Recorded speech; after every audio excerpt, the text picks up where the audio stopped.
ఇది ఉమ్మెంత చెట్టు. ఉమ్మెంత చెట్టులో ఇది పుష్పం అనేది. ఈ పుష్పంలో ఫలదీకరణ అనేది ఎలా జరుగుతుందో చూద్దాం. ఈ ఉమ్మెంత పుష్పం.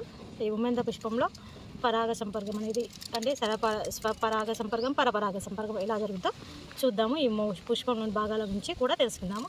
ఇవి అన్నీ కలిసిపోయి ఉన్నాయి. మనం చూసినాం దాని వల్ల విడిపోయి ఉంది, కానీ దీంట్లో రక్షక పత్రాలు అనేది అన్నీ కలిసిపోయి ఒక పొరలాగా ఏర్పడ్డాయి. చూడండి, ఇవి రక్షక పత్రాలు గ్రీన్ కలర్లో ఉన్నాయి. రక్షక పత్రాలు ఇది మొదటి వలయంలో ఉంటాయి. నెక్స్ట్ ఇది ఆకర్షణ పత్రాలు. ఆకర్షణ పత్రాలు కూడా ఇవన్నీ మొత్తం కూడా కలిసి ఉన్నాయి.